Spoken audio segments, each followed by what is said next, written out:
ये पावन भूमि चित्रकूट, इसका बहुत बड़ा इतिहास हमारे सामने खड़ा है। श्री राम ऐसी दिव्य हस्ती है, उनको मिलने जा रहा है अयोध्या का राज मुकुट मिलने ही वाला था। तत्क्षण दूसरा संदेश आया कि राम को वनवास मिल गया। दोनों परिस्थिति में राम की समता नहीं बनी। राज जब मिलने वाला, राज मुकुट अयोध्या का मिलने वाला था, उस समय कुछ ज्यादा खुशी राम के भीतर नहीं थी। जब वनवास में जा रहे हैं तो चिंता नहीं थी। गुरबाणी में इस बात को अपने ढंग से गुरु साहिबान पंचम पातशाह गुरु अर्जन देव जी प्रकट करते हैं। वीतराग पुरुष के लक्षण वो कहते हैं, तैसा हर्ष तैसा उपसोग, बड़ी सुंदर है।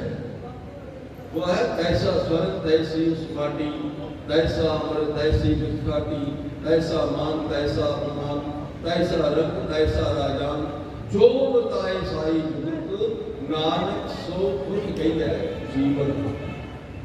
दोनों वस्तुओं में समता है उनके भीतर।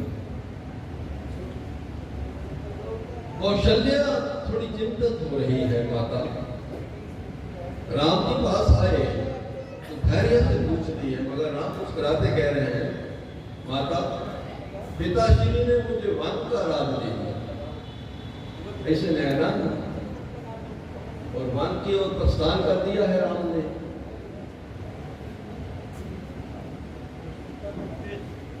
और सभी पड़ाव को निकालते हुए श्री राम यहां चित्रकूट भूमि में पहुंचे हैं। राम के साथ माता सीता है, लक्ष्मण है, महाराज श्री राम है।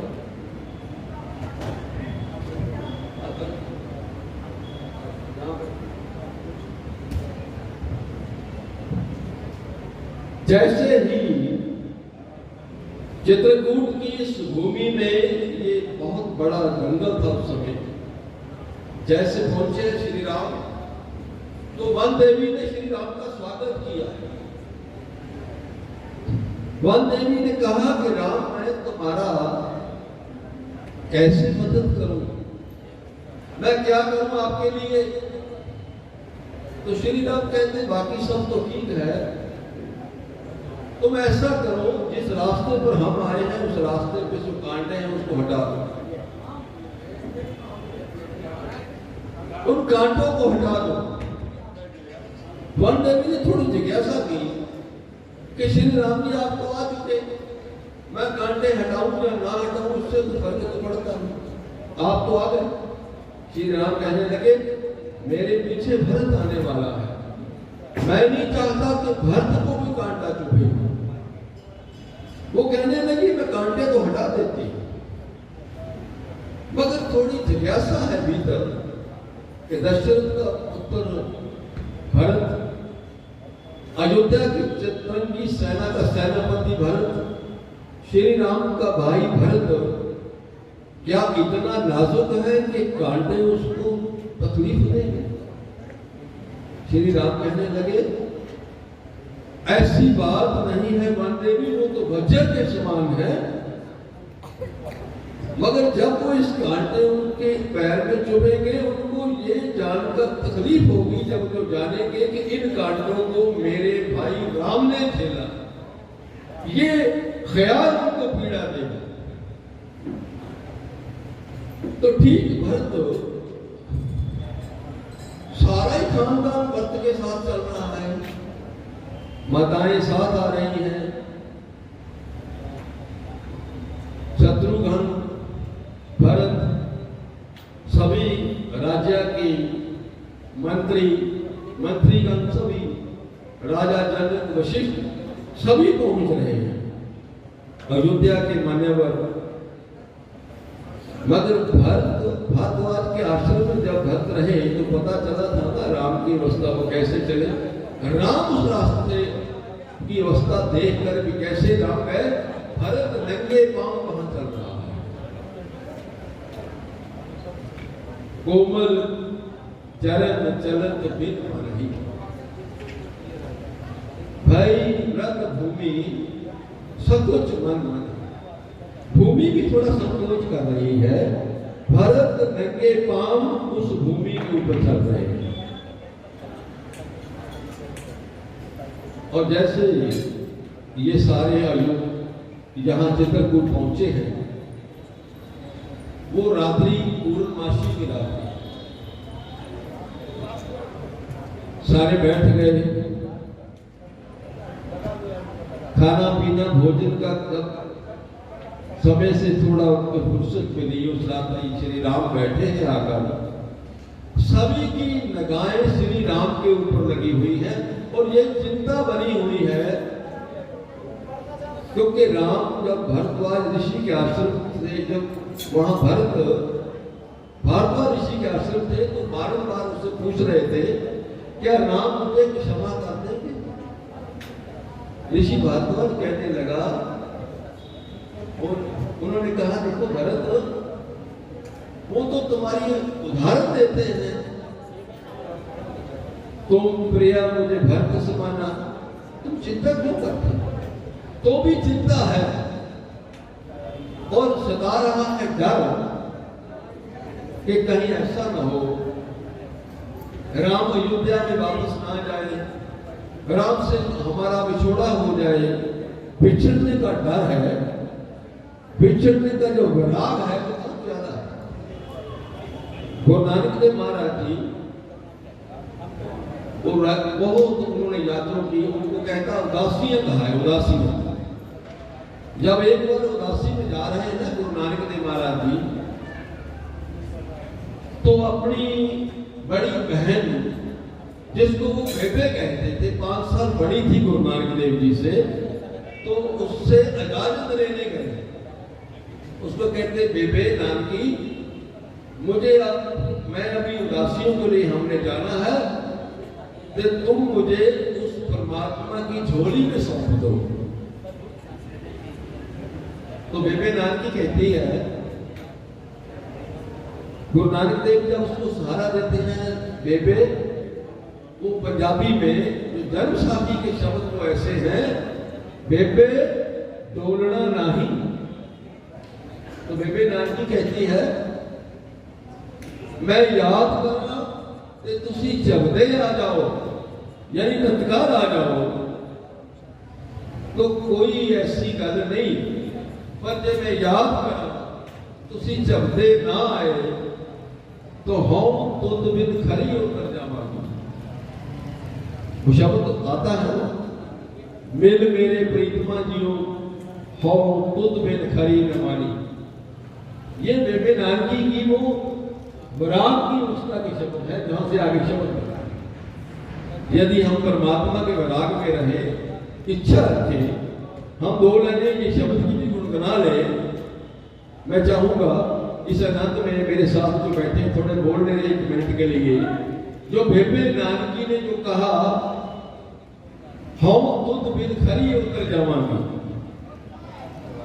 तो शब्द बनाए, मिल मेरे प्रीतमा जियो, तुद बिन खरी ने माणी। मिल मेरे प्रीतमा जियो, तुद बिन खरी ने माणी। मैं नैनी नींद न आवे जियो, पावे अन्न न पानी। आपे मेरे लाए सुख दाता, आप मिलिया कर आए। नानक कामण सदा सुहागण, ना फिर मरे न जाए। भरत के भीतर ये चिंता लगी, सभी चिंता दूर है। श्री राम बैठ गए हैं सामने आकर। श्री राम को वो ही है ना, अभी महापुरुष सबरी की बात बताई रहे थे। सबरी इतनी प्यारी ऋषि कश्यप ने उनको कह दिया कि सबरी आपके पास राम आ जाएगा, उनका स्वागत कर। इसके बाद ऋषि का ध्यान करना, वो समय नहीं बताया कब आएंगे।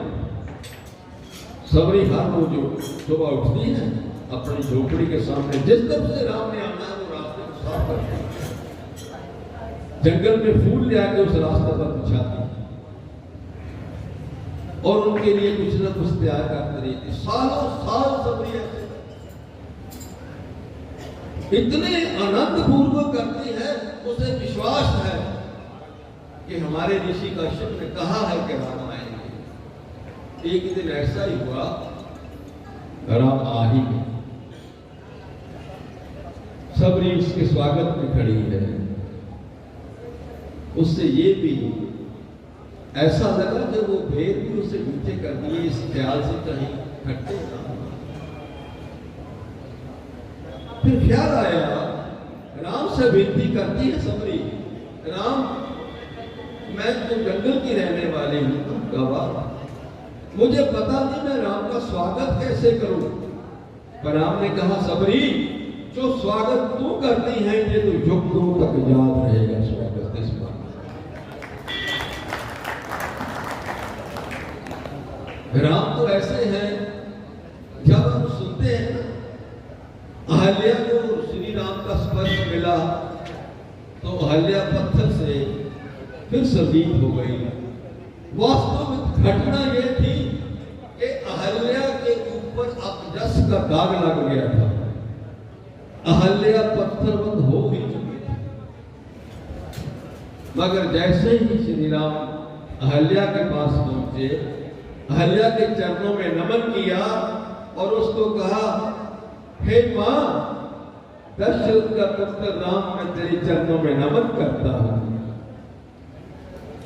इतना बड़ा राम, अगर एक प्रधानमंत्री, एक मुख्यमंत्री स्टेट का किसी का स्वागत करे, लोग उसको सम्मान देना शुरू करते हैं। तो समय के मुताबिक पुरुष जब अहल्या के चरणों में नमन करते हैं तो अहल्या का अपजस उतर गया, अहल्या ने वापस जीवन, पुनर्जीवन हो गया अहल्या का। ऐसी घटना घट रही थी। राम तो बड़े कमाल के हैं, हमारे भीतर बड़े प्रश्न उठते रहते हैं कि श्री राम ने, राम बाहर का विज्ञान किसी बच्चे को पूछो ना कि संसार कैसे बना, ये ब्रह्मांड कैसे बना, तो वो कहते हैं डार्विन की थ्योरी है, पहले मनुष्य जल से हुआ। अरे डार्विन तो 200 साल पहले आया है। हमारा ऋषि, हमें तो ज्ञान मिला है हजारों वर्ष पूर्व कि पहला अवतार हमारा मत्स्य था, फिर गच्छ था, फिर वरा था, फिर नरसिंह था, उसके बाद वामन अवतार है, परशुराम अवतार है, राम है, कृष्ण। हमारी तो श्रृंखला बहुत बड़ी है। मगर ख्याल आता है कि जब हिरण्यकश्यप को उस समय नरसिंह अवतार ने तत्व विषम कुछ मिनटों में खत्म कर दिया था, जो राम विषम खत्म नहीं कर सकते थे, राम अवतार तो वही। तो यह प्रश्न है, मगर राम ने ऐसा क्यों नहीं? राम अपनी सेना सिक्किम को लेकर चल रहे हैं, वानरों को, भालुओं को। और रावण क्या करता है? रावण के पास तो मरीज आदमी है ना, वो तो मानव है, उसको उसने जानवर बना दिया, वो सुनहरी हिरण बना, जानवर बनाया ना, आदमी को जानवर बनाया रावण ने। पर राम तो जानवरों को देवते बना रहे हैं। हमारे बंदरों को भी हम हनुमान देवता है। ये तो राम कर रहे हैं, ये तो कृष्ण घट रहा है। राम, ये प्रश्न है कि राम ने वो तत्कुशल नष्ट क्यों नहीं किया रावण को? अगर राम चाहते थे इस प्रक्रिया से निकलकर आदमी राम को इतनी दूर ना ले जा रहे कि वो कभी सोचे ही ना कि मैंने भी कुछ ना कुछ राम बनना है भीतर। राम चाहते हैं तुम सभी भीतर से किसी न किसी पत्थर पर राम हो जाओ। जब यहां बैठे हो, राम के प्रेम में बैठे हो, तो बात तो अनूठी है ही। जिन्होंने ऐसे योजना किए हैं तो कृपा। आज हमारे ऊपर हमला है वेस्ट का, वो हमसे सारे हमारी संस्कृति सब कुछ छीनना चाहते हैं। हमें सुनाई जाती है गाथा, आगरा में एक ऐसी बिल्डिंग, व्हाइट बिल्डिंग है जो बड़ी मोहब्बत का एक कहानी है। अरे प्रेम तो वो है, उसके लिए तो कहा है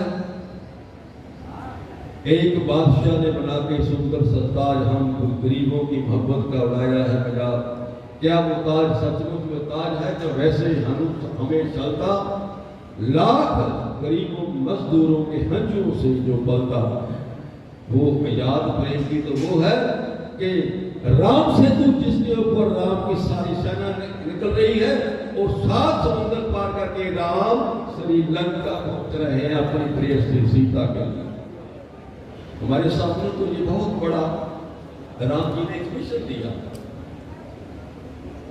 हमें राम के उस आदर्श को समझना। अब चित्रकूट की वो रात कितनी खूबसूरत थी, मगर कठिन भी पड़ी।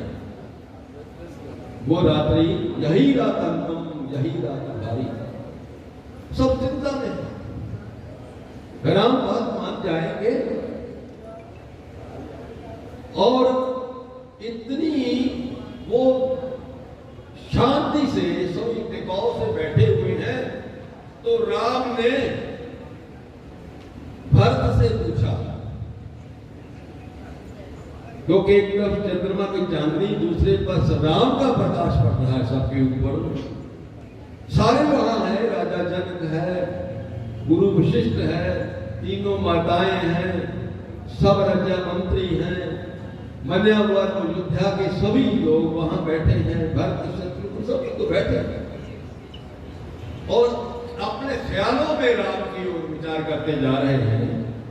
तो भरत से राम पूछते हैं, हे भरत भद्र, कहो अभीप्सित अपना। हे भरत, कैसे आना? भरत से राम पूछते कैसे आए? प्रयोजन। जैसे ही राम ने पूछा, सब सजग हो गए, भंग हुआ जो सपना। वो अपने सपने से बाहर आ गए। राम ने भरत से पूछा और भरत कहने लगे, हे आर्या, रहा क्या? भरत अभी भी कोई बताने के लिए भरत के पास कुछ बचा है? भरत क्या बताएगा आपको? पिता का देहांत हो गया, मेरे कारण भरत कहते हैं। राम वन में बैठा है, मेरे कारण। माता सीता, भाभी सीता मेरी, जिसको महलों में आभूषण पहने थे, अभी वलकल पहनकर वन में बैठे, मेरे कारण। जिस राम के सारों पर अयोध्या का राजमुकुट होना चाहिए, उसके ऊपर जटाजूट है, मेरे कारण। मैं राम बताता हूं, मेरा क्या बताने के लिए क्या है? हे आर्या, रहा क्या? भक्त अब भी मिला अकंटक राज उसे जब तब भी, पाया तुमने तरु तले और मैं बसेरा, रह गया ताबीर शेष सतत क्या मेरा। अब मेरा क्या हाल रह गया मैं जो आपको बताऊं। भरत ऐसा पाकर है जिसने कोई पाप किया ही नहीं, मगर पश्चाताप कर।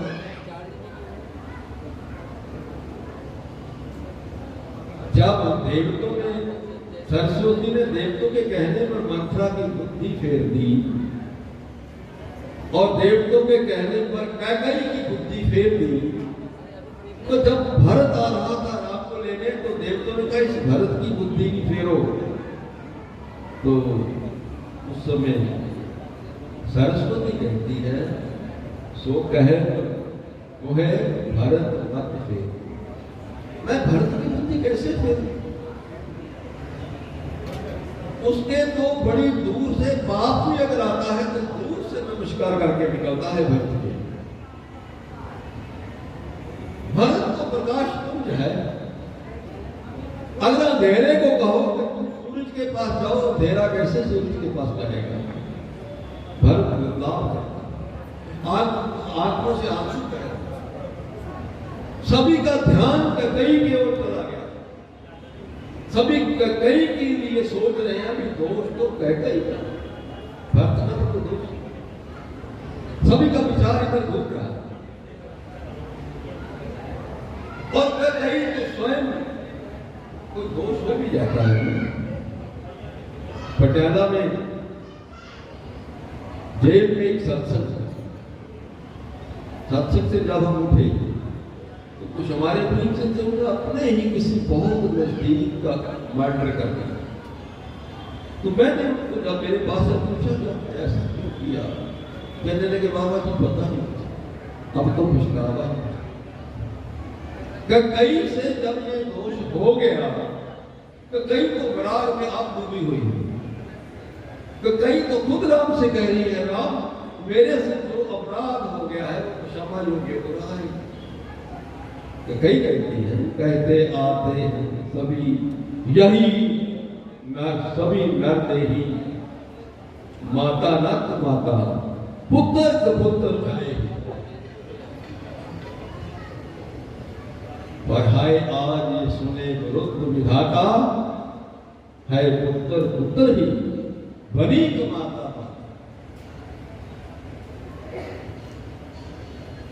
युग युग तो चलती रहे कठोर कहानी, थी रघुकुल में भी एक अभागन रानी।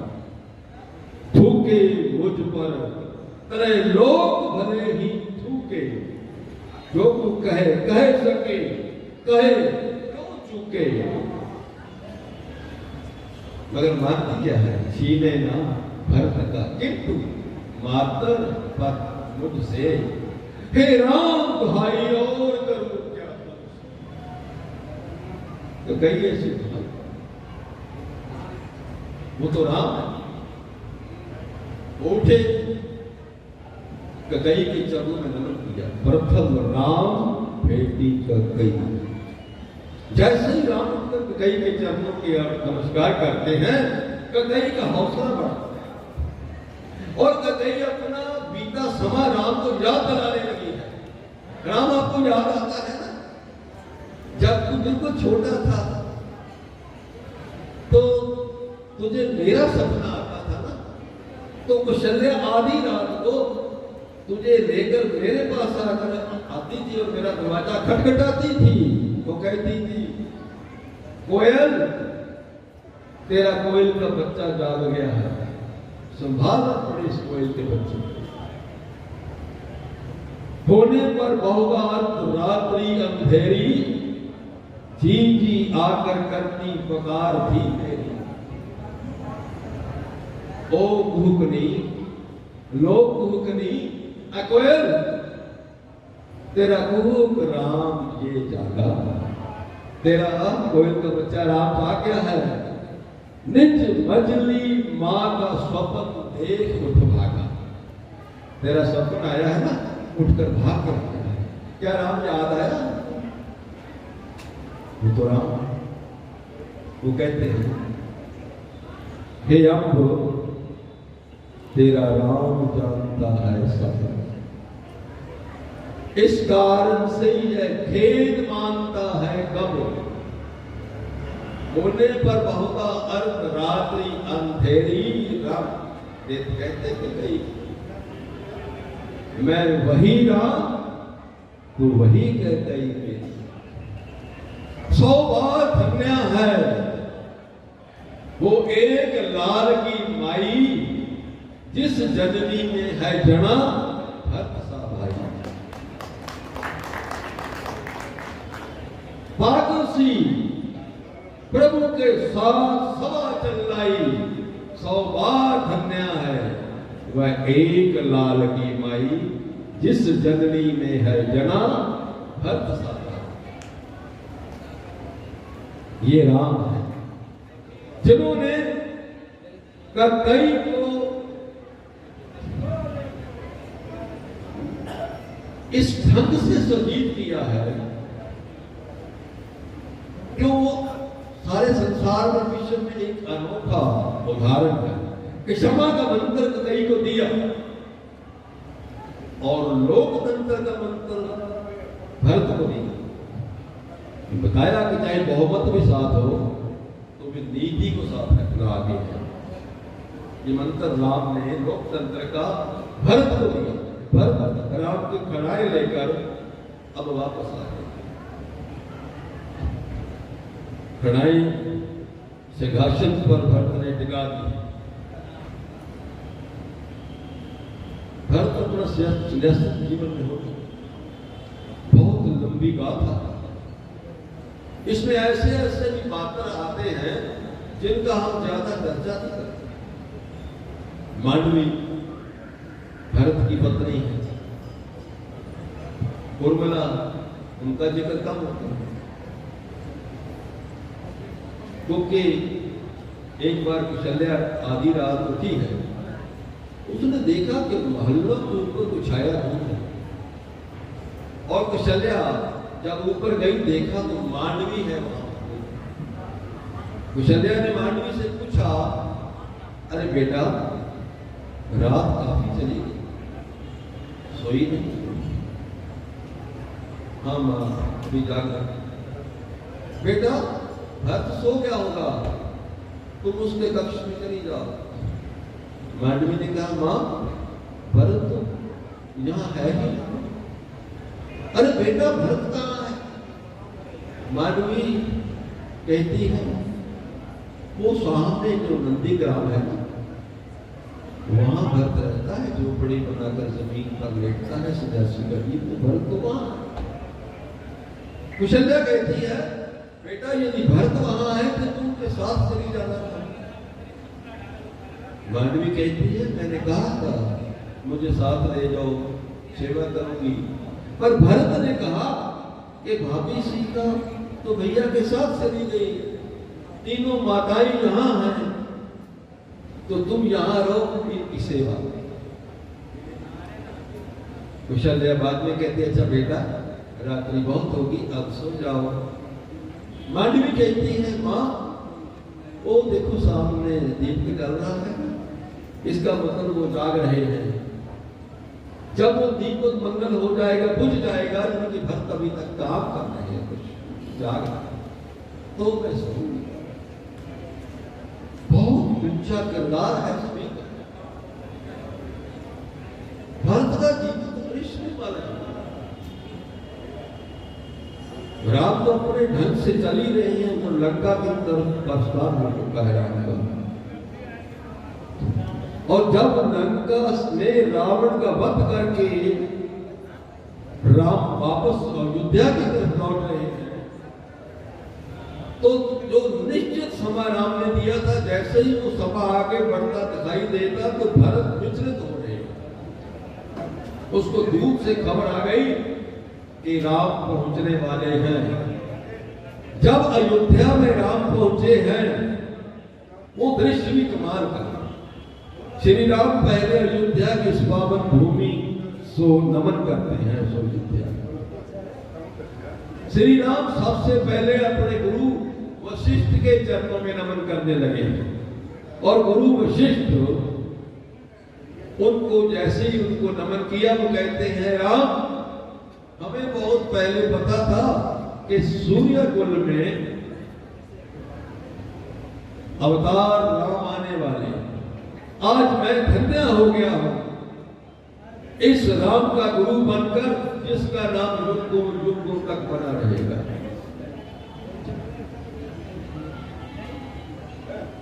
और फिर उसके बाद राम प्रथम सबसे पहले माता कैकेयी के पास जाते हैं, उनको नमन करते हैं। जैसे ही कैकेयी माता को नमन किया और गले लग के मिले तो माता कैकेयी से राम कहते हैं कि मां, मेरे लिए जैसे बचपन में कहते थे राजभोग बनाया, कैकेयी के आंसू की धारा बह निकली।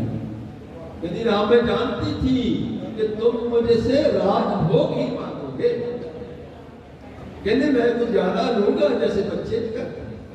हाँ कहती बेटा, राम मैंने तेरे लिए अलग से बनाया।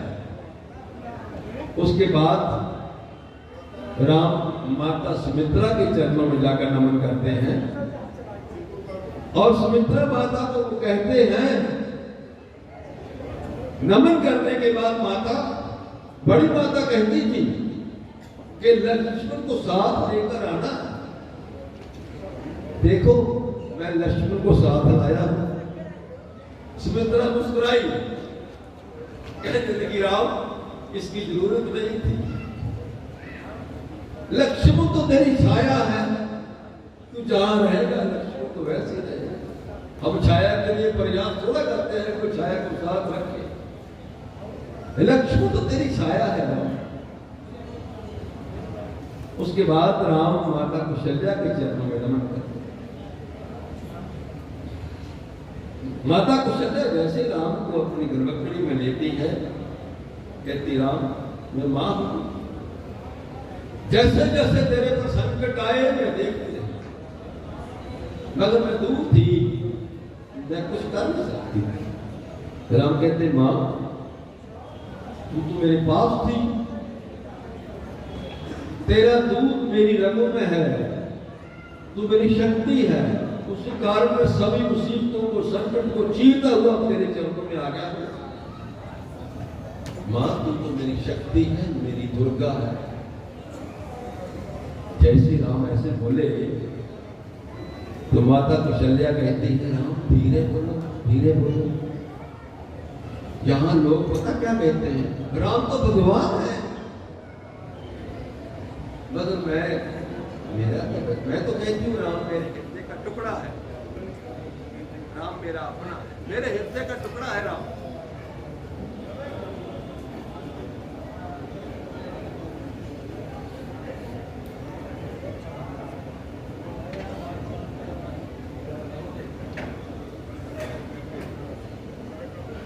राम इसके बाद माता कौशल्या राम को कहती है, अच्छा बेटा ऐसा करो, तू जानता है जो भरत है उसने तेरे से ज्यादा कठिन तपस्या यहां रहकर की है, और जाओ उस पहले उस पागल को संभालो, भरत खड़ा है कड़ाई सिर पर रखते। जैसे राम भरत के पास गए तो सबसे पहले वो प्रणाम दी थी, वो भगवान श्री के चरणों में भेंट करके कहते हैं भरत, राम 14 साल की जो जिम्मेदारी मेरे ऊपर थी अपनी संभालो अपनी अयोध्या, और मैं तो सेवक हूं ना, मैं राजा तो हूं नहीं, मेरे से कोई भूल हो गई हो तो मुझे क्षमा कर। क्योंकि भरत ने कहीं भी किसी समय कोई पाप नहीं, जब ये घटना भी घट रही थी ना तो भरत को अपने ननिहाल गए हुए थे, वो तो वापस जब आए उसको संदेश मिला कि तुम वापस जल्दी आ जाओ, तो वापस आए तो नंदी ग्राम में वो पहले अपने पूर्व जो राजाओं की उनकी पूजा में लगे हुए थे।